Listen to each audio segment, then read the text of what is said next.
Hey, hello, and welcome to Live in South Florida.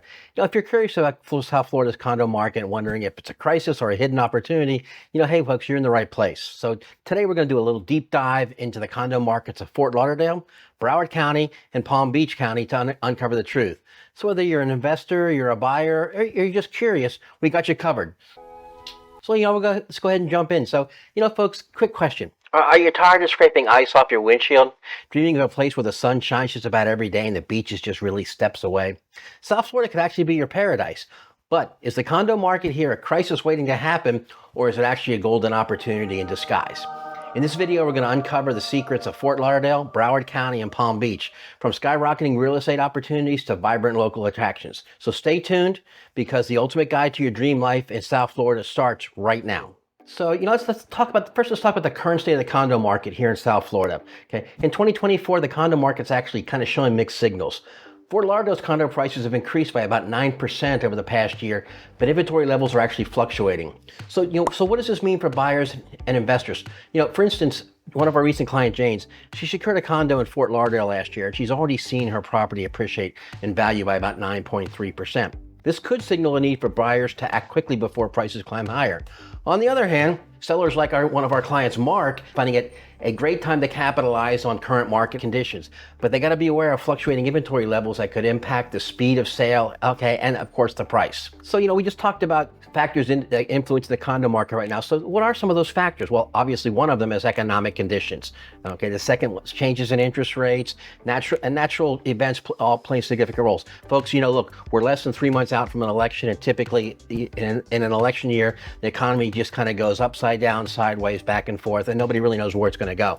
But as we've seen recently, the high interest rates, recent pause in rate hikes by the Federal Reserve could stabilize the market a little bit. We have seen instances where the interest rates have actually ticked down. Moreover, the influx of new residents coming from high tax states like New York and California. I know we talk about it every video. We're still seeing the influx of folks that just want to get out, especially this time of the year. They're planning for the winters. They want to get out of that cold area. They want to get out of those high tax rates. And quite frankly, with the election pending in the next 3 months, it's really kind of heightened everybody's political awareness.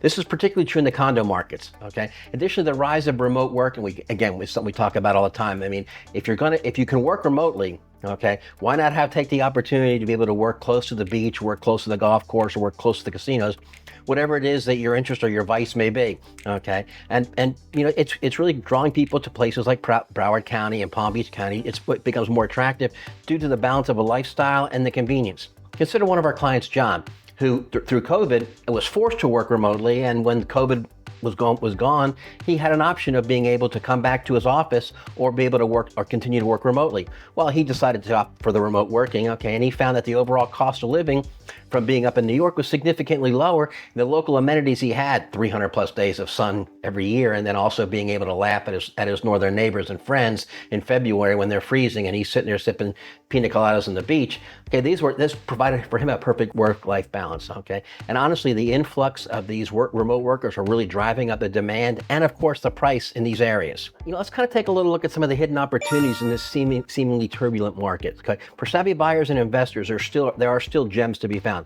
Fort Lauderdale is experiencing a surge in demand, particularly among millennials and remote workers drawn to the vibrant lifestyle and its ever-improving job market. I mean, the economic conditions down in the Fort Lauderdale area, especially Palm Beach County, all the way down to Miami, are just booming.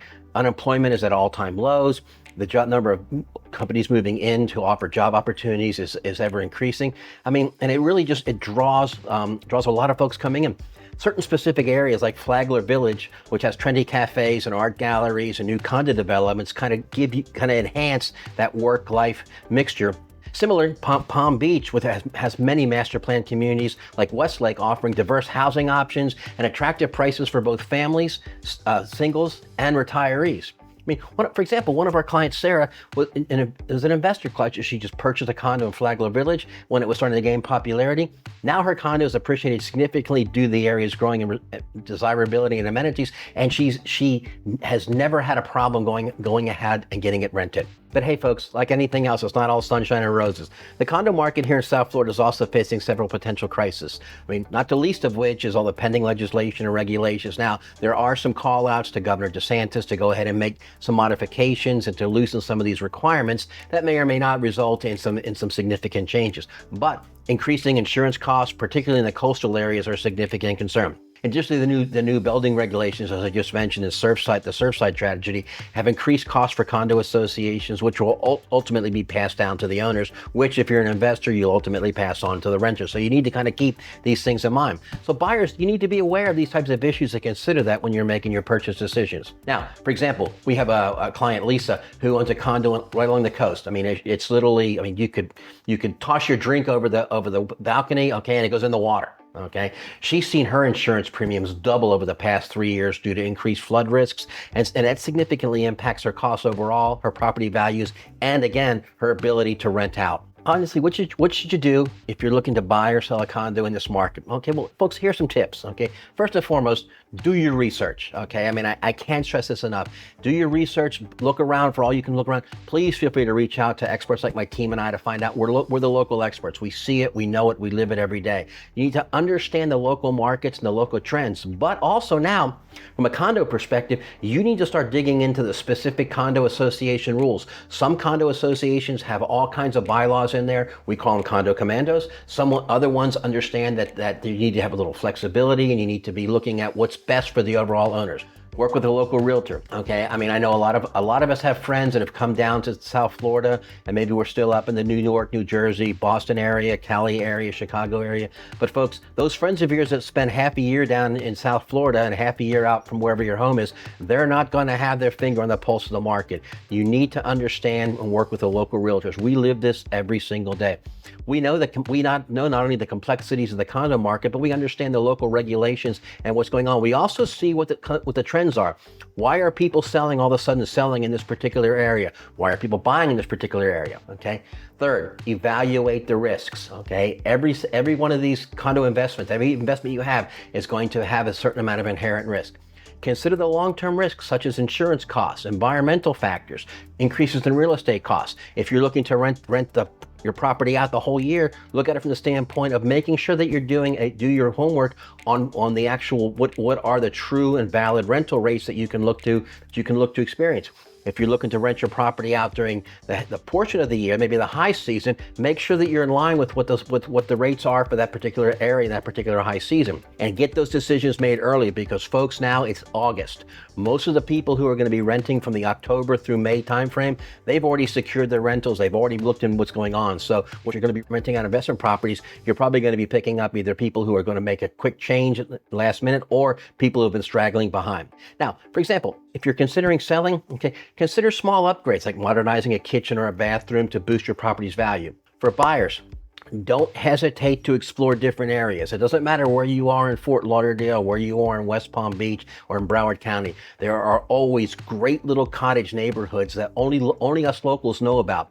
And it may look like it's surrounded by an area that's not that desirable, but I'll tell you, we have come across so many great little golden gems sitting up in a little area that nobody really knew about, okay? Also look at it from the standpoint of, are those areas, are they beginning what we lovingly refer to as regentrification? Have they started it? Are they going to start it? Have they finished it? Is it even on the radar screen? These are all things that you need to consider when looking at it. So now from some of our clients, these are some of the most pressing questions about the South Florida condo market. Okay, first and foremost, how do changes in mortgage rates influence the condo market? Well, folks, changes in mortgage rates can significantly impact the condo market.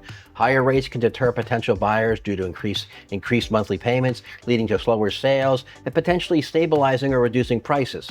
Conversely, lower rates can boost buyer demand and drive prices up. Currently, South Florida is looking at an expected increase by about 2.5% to 3% in 2024.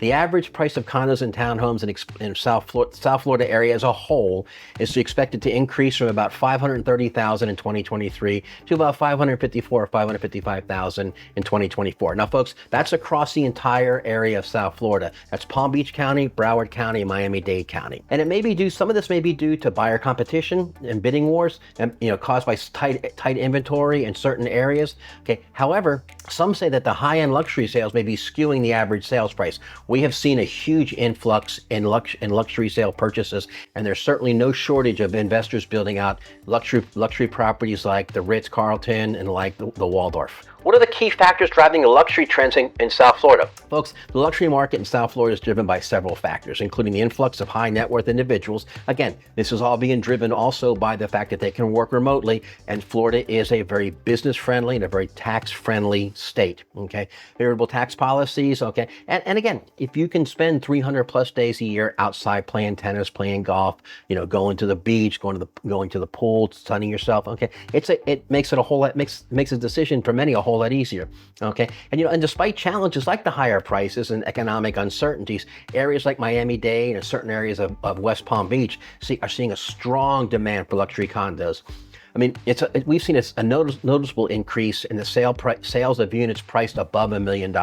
Inevitably, we get asked the question, which new developments in South Florida are expected to have the biggest impact? Well, a couple of things. Broward County is buzzing with new developments that are set to make a significant impact. There's a lot of new waterfront and oceanfront condos going up. The Ritz-Carlton is almost done. They'll get ready to kick off the Waldorf Astoria down right along in Pompano Beach. There's all kinds of new projects that are being started off of Fort Lauderdale Beach. In Palm Beach County, Westlake Development, which is one of the biggest, it's being touted as like the premier planned unit development.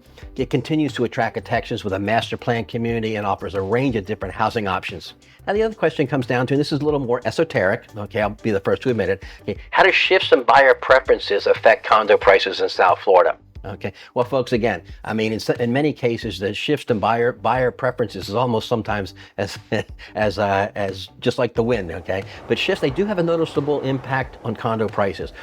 And there's a couple of reasons for that. Number one is that without a doubt, the most significant number of property types available for sale at any given time here in South Florida are condos. In fact, in many instances, you'll see a ratio of one single family home for every 50 condos that are available in a given area. Okay, but the demand for remote workspaces, demand for spacious homes, and the demand for amenities that cater to well-being has influenced what buyers are looking to seek. Okay, and this shift has really increased the demand for condos that offer these features. We're seeing a lot of condo associations where they've opted to put in exercise facilities. They've added in things like saunas, and they've added in steam rooms. They've enhanced the rec halls to include heated pools and unheated pools. They've added in grills. They've done things so that people so that the owners and their guests and the renters, they have a place where they can go and they can kind of hang out, okay? And they don't feel funny about doing it. They're no longer restricted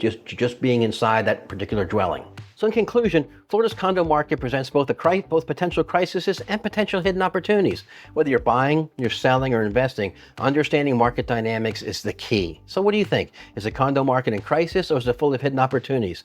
Let us know in the comments below. And don't forget to like our channel, okay, and subscribe to get more insights on your best living in the Sunshine State. We'll see you next time.